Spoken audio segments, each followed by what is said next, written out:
All right, guys. Our next guest is truly one of the baddest men in MMA. The UFC Ultimate 1996 tournament winner, UFC 8 tournament winner, and one half of Wrestling Observer's 2002 Fight of the Year. Things are about to get a lot manlier here on Submission Radio because Don Frye is back. Don, welcome back to Submission Radio. Hey, boys, how y'all doing? It's nice to be back in Australia. Yeah, it's great. It's great to have you on the show. We always enjoy when you come on. Now, we know you're driving at the moment. We know you do a lot of acting these days, a lot of Hollywood roles. Just curious, where might you be driving to today? Well, Stuart Wilson, he just picked me up at the airport here in Burbank, Hollywood, and right now we're in a bar, and we're going to discuss the next Bruce Willis movie. Stuart's the stunt double for Bruce Willis in the last 8 years, last 15 films. Hey. Oh, wow. So that's pretty exciting. I mean, we were just going to ask you, how's Hollywood treating you? Apart from this project, what other stuff do you have coming out, Don? Tomorrow we start filming the next Predators Predictions. We're going to make a comeback. So we're getting on that. Recently I made a movie called The Diggers, and I'm up for something else, some other role. I forget what the hell it is, but I'm up for that. So There was also, I think, what was it, Chuck Hank and the San Diego Twins as well? You doing that one as well, Don? yeah, we did. Before they said they're editing that, cleaning that thing up to sort of get that out now. Well, we're super excited about the Predators predictions. I think everybody's been waiting for it. It's been a while since you've done one. How did it all come together? Why did you make the decision to do Predators predictions again?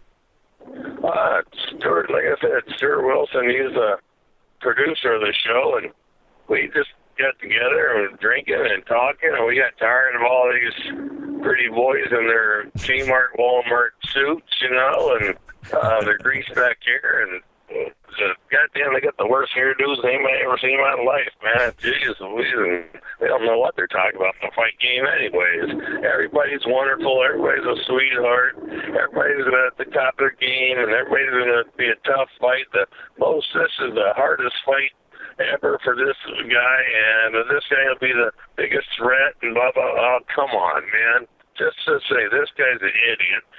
Cain Velasquez did not train properly for the fight. He's a moron, and he got his ass kicked, and he deserved to have his ass kicked. Well, I mean, it's interesting that you bring that up. I really want to get your opinion. I mean, a lot of people aren't really giving Werdum much credit. They're saying it's sort of a situation where Cain didn't look very good and Werdum capitalized on it. Do you agree with him? Do you think it was a situation where we didn't see the same Cain Velasquez? And why don't you think we saw the same Cain? Because he's an idiot. Jeez Louise, you're supposed to be the world heavyweight champion. You don't have enough sense to go somewhere and get acclimated, to decline it, or the altitude. Jeez, he's training at sea level. He's going to fight at 7,800 feet. It doesn't take a rocket scientist to tell you you gotta get in there 1 or 2 months beforehand. And if he's not smart enough, at least his double trainers should be smart enough to tell him that. Yeah, well, apparently Javier Mendez was really trying to get on Cain's case to go there early, and I think Cain was a little bit reluctant from what we heard. What do you think? If they have a rematch at sea level, do you think Cain would look better? Do you think he'd perform better, or do you think Werdum takes it again in the rematch? He doesn't deserve a rematch. All right, well, there you go. I mean, an interesting thought there from Don Frye. Now, some other news just hit the MMA community recently was Jose Aldo obviously getting injured. The huge fight between him and Conor McGregor July 18th at UFC 189. Now, up for questioning. Obviously, Aldo's ribs are hurt. What did you think when you heard the news, Don? I'm trying to figure out if he really got hurt or if he's screwing with Conor McGregor, Conor been pulling all that nonsense this whole time, trying to screw with Jose Aldo. Maybe Jose's just screwing with Conor. Wouldn't that be funny? Conor goes and sits down for a week or two. I was thinking, wow, look at that. He goes and sits down for a week or two, thinking the fight's off, and Jose all of a sudden says, everything's good, or I'm ready to go. Sneak attack. That's interesting. Well, let me ask you, because, we've heard a lot of fighters talk about rib injuries and how bad they are, about how you can't sleep, can't cough, and things like that. Have you ever had a rib injury, Don? Can you sort of tell us a bit about it? Is it as bad as they say? It's miserable. I'll tell you what, it's miserable having a rib injury. But, it's part of the game. And if you're man enough, you just keep going. I mean, I heard Dan Shea back in 1986 or something like that. He won the NCAA's of wrestling against Dwayne Goldman and the 190 pounders. And he said, I popped the rib earlier and I had to pop it back in and felt bad. But he kept going. Dan Shea's just a horse. Yeah, no, certainly. And I mean, a lot of people are saying, what should the UFC do if they should keep Conor McGregor on the card? A lot of people are worried that if they put him up against a wrestler in the division, he might get beat and the fight just may never happen. What would you do if you were in the UFC's position, Don? Would you keep Conor McGregor on the card, or would you take him off the shelf until Aldo's ready to fight? No, they got to keep him. They spent so much money marketing this fight. I mean, come on, let's do what they do every other time. Give Conor McGregor a belt, right? They got the interim championship, so now it's belt versus belt. Wow, that's something different, right? If you're worried about getting beat by a wrestler or by somebody else, then you shouldn't be the champion anyways. Yeah, it's certainly the thought going around the MMA community. Now, let's talk about another event that happened last weekend. One of your prior opponents and a guy that you've had some great history with, Ken Shamrock, stepped in the cage with Kimbo Slice. Just want to get your thoughts on the fight, Don. What did you think of it all? Ken ain't been the same since I whooped him. That he hasn't been 10% of what he was after I whooped him. And, he went in there, he saw a paycheck, and he took the paycheck. I think Ken, he ain't firing on all cylinders anymore. Yeah, I mean, physically, Ken, he didn't look like an elite MMA fighter, and I say that with all due respect, and we're going to have Ken later on the program, but I just want to ask, you say you went in there to take a paycheck. One of the biggest controversies, and Joe Rogan made a few headlines when he said that he believes the fight was fake. A lot of people share those sentiments. What do you think? Did it look fake at all to you? No, I don't think it's fake. I think Ken just completely overestimated Kimbo. I think Kimbo brought more to the game than anybody expected.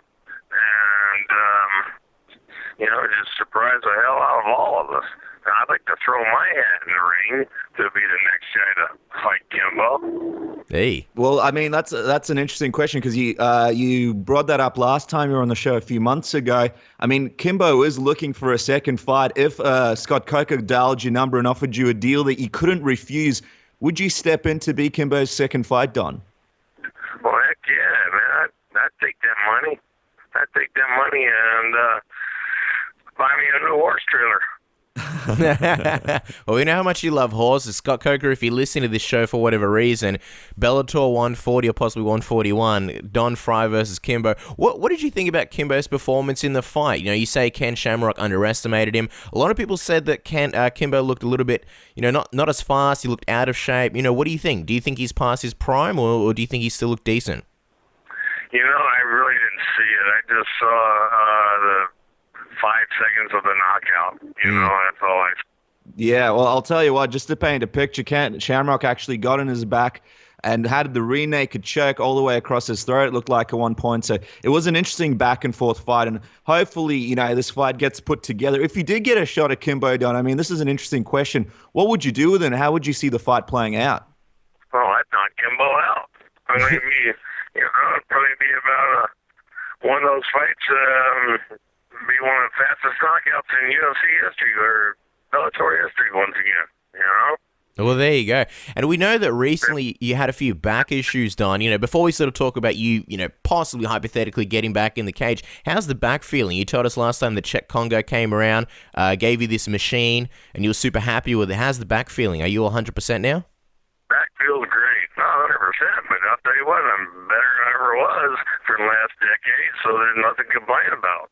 I'll tell you what, Don, that will be a very exciting stuff. Now, we spoke about Kimbo and his prime. Just want to go to another fighter who's in his prime right now and is going through some controversy, Jon Jones. Now, he obviously had the hit-and-run incident that a lot of people already know about, and just wanted to get your thoughts on the whole situation. Do you think he'll be able to return and be the UFC champion once again, Don?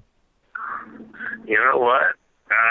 He doesn't deserve to be, right? If with these new drug testing rules and guidelines that they have.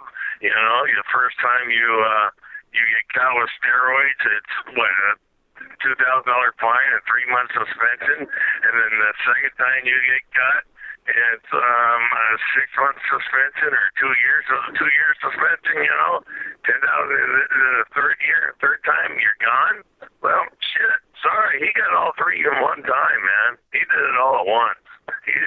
You know, if the UFC wants to act like a legit organization and legitimize the sport, Mr. Jones is done. That's interesting. You know, it'd be crazy if Jon Jones never returned to fighting. I'm sure the UFC would take him with open arms. You know, as a pro. That's the problem. That's why it'll never be seen as a legitimate sport or organization, is because they'll roll over and take the buck. Yeah, well, I mean, that's true, and that's a lot of criticism they've been receiving as well. You know, as a pro fighter for most of your career, when it comes to guys like, say, Jon Jones, you know, you yourself, Don, how much does your personal life really have an effect on your fighting performance? It's everything. You know, one controls the other, you know, in all aspects. You know, when you're training, you've got to dedicate yourself for 12 weeks, you know, 24 hours a day, 7 days a week for 12 weeks. And shit. And the thing is, your wife or your husband or your spouse or your boyfriend, girlfriend, what have you, they have to be on the same page. They got to learn to keep their goddamn mouth shut and stay out of your way. And they got to behave themselves and to not cause any problems.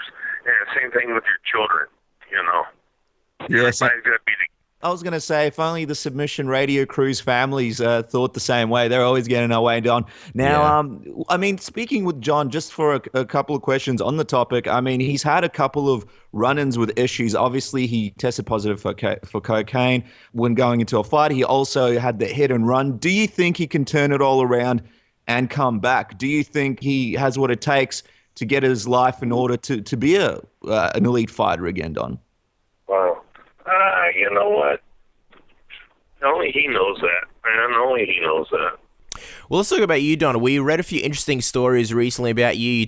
You were speaking before about how long you train for a fight and how, you know, your personal life is everything. We read actually on Sherdog, funnily enough, that your good friend Dan Seven once organized for you to fight, and it was supposed to be very high-end, classy, and he was supposed to be there to entertain the rich. However, when you got there, it was an entirely different story. I believe you found out in the limo. Can you tell us about that story? Yeah, Dan set up a fight for me. This was back in 95, and he said, well, Don, he called me up and said, you want to fight? He says, there's a fight in Atlanta, and he says, for these rich people. He said, it's a black tie evening gown affair. He said, it's caviar and champagne, and the fights will be the entertainment for the rich people, you know? And I said, sure, Dan, you know, it's supposed to be like $5,000 back then. And I said, yeah, sure. So they flew me over there, put me up in the Hilton or the Hyatt or something.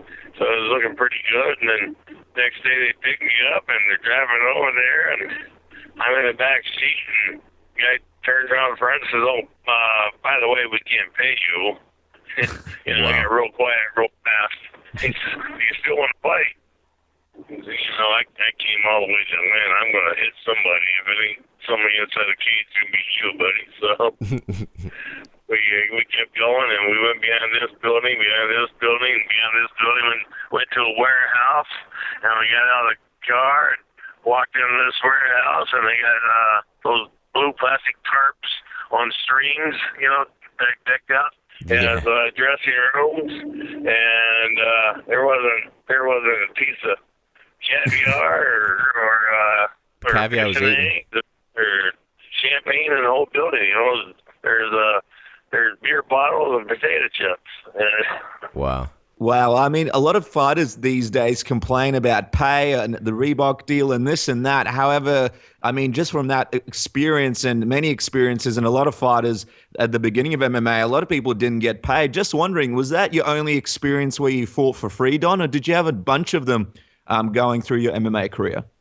Well, I had a couple more, you know. These guys are bitching and whining about this Reebok deal. Well, here's the deal. Work harder. Work harder, get better. You know? And they'll pay you. Earn it. Earn it. Try that. I know it's scary, you know, but hard work and intelligence and it helps you earn something.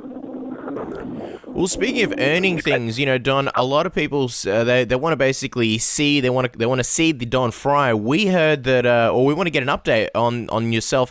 The word on the street is that you've been invited to the UFC Fan Fest from July 10th to the July 11th. Is this confirmed? Will fans get a chance to meet Don Frye? What's happening with that? Yeah, it's the funniest thing you ever heard in your life. I got a phone call one day, and some guy with a British accent says, "Hey, Don, I'm Art. What's his name? Ant Evans from the UFC." Yeah, sure you are, kid. He says, he wants to invite you to the UFC Fan Fest. So I started laughing. I said, "Are you right? You sure Dana wants to invite me?" He said, "No, serious." He said he looked at the list and looked at Dana and said, "You sure you want me to invite Don Frye?" He said, "Yeah." So I got my itinerary today. It started looking a little shaky there. Haven't heard from him in a week or two. But I got the itinerary today, so it looks like I'm on the way. Well, there you go, guys. You can look forward to meeting Don Frye over there. It's going to be an amazing event with a bunch of great fighters, but I think Don Frye really puts the cherry on top of the cake. Don, we have a couple of fan questions before we let you go. The first one is from Derek Rightcross. He goes, Don, I heard a funny story from Japan, that you had an Asian fan that found you wherever you went and apparently even wanted your underwear. What's the story there? Is there somebody in Japan running around with a pair of Don Frye boxers? No, wait till I get the hell out of here. Yeah, this guy, this tall, fat kid, probably about, 17 years old. He'd always be there with stuff for me to sign, so I would always sign it. And then one day he wanted my underwear. I thought, "You wear my shorts, right?" And he said, "No, your underwear." I was like, "Get the hell out of here now." Wow, I wish people would ask us for our underwear. Probably give it to them. Next fan question is from Slobberknocker. Hey Don, I'm a huge fan. I was hoping you could tell the listeners the story that was recently posted on your Facebook page about a crazy night out you had with Brian Johnson where you chased down a couple of guys in a cab. I'm actually excited for this one myself. What's the story there, Don? Oh yeah, Brian and I, we spent a lot of money and a lot of time in the bar one night, and I was talking to the owner, and Brian turned and walked out, and next thing I know, I hear some bottles crashing, and I go, "Just a minute." I go up there, and Brian had knocked down a few people, and it's summertime, so he's in flip-flops, and he kicked them off, and he's standing in shattered glass like a dummy, and so we continued to fight, and I chased these two guys down into a cab, and they locked the door. I thought they were clear free. So I punched through the window and pulled them out and made a mess out of those guys. And next thing I know, I got the Tokyo police force on top of me. And next thing I know, we're in the police station. And then about 10 minutes later, we're all just snapping pictures. Wow. They sent me a bill for the taxi window. So what happened? The police released you because they were Don Frye fans. They like the mustache. Yeah, absolutely. Mustache talked us way out of it, baby. Wow. I wish we had mustaches like that. Well, let me ask you, Don, because, obviously you spent your fair share of time in pro wrestling. We always love hearing pro wrestlers talk about stories sort of in the real situations. Do you have any other situations where you were maybe around other pro wrestlers and you got into a bit of a scuffle or a situation like that? No. The Japanese fans, the people we got in a fight with were Iranian drug dealers. So they weren't Japanese. Wow. And the Japanese fans are very polite. They're very polite people. And, they'll stand outside a restaurant while you're eating. They'll stand out there for 1 or 2 hours, 3 hours until you're done, and then they'll ask for your autograph. They won't come up and interrupt you while you're eating like happens at other places. Now, Don, before we let you go, we want to have a chat about your new T-shirt. Now, we've heard about this T-shirt. We had a look at it. It looks awesome. And for fans here in Australia, New Zealand, and listening around the world, you have to go on triggerapparel.com to get it. How did this come about, and can we expect to see more Don Frye t-shirts in the future? Yeah, Trigger Apparel. Michael, I can't say Michael's last name because he's Russian. He's Russian-born, but he served in the U.S. Marines. God bless him. And so he's more of a man than I'll ever be, just for that. And now he's over there in Oklahoma City, and he's got a clothing line going, clothing company, and he donates a certain percentage of the money to injured soldiers. So I'm all for this, man. It's a great company, and it's a great idea. Yeah, I'm just on the website now, actually. It's looking pretty good. You got Don Frye Vintage Warrior, and we see Ken Shamrock's got one as well. Don, we're going to let you go. Don't forget to follow Don Frye on Twitter at DonFryeFighter. And, of course, go to Trigger Apparel and check out his shirt. And before we do let you go, Don, just to give the listeners a bit of a teaser, what's the first Predator prediction that you're going to be doing? And do you have any others planned? We got two on the way, partner, and we got a new. We're gonna do 189, 190, and we got something special in store. Is it? I know you're doing 190. Is it too early to get a teaser of Ronda Rousey versus Betch Correia? Oh my God! Come on, jeez Louise. Armbar in the first round. Do we even need to think about that one? Come on. Well, you tweeted out that to get the Predators predictions going, you needed some women and some money. So we're happy to see that you guys were able to find those things. Yeah, we got them, partner. We got them, and we're rolling high. Awesome. Well, we can't wait to check out Predators predictions. Don, enjoy the rest of your day. We'll let you have fun with Stuart, and enjoy the drinks and, of course, the Bruce Willis movie. We'll chat to you soon. Thanks for coming on the show. All right, guys. Thanks a lot, partner.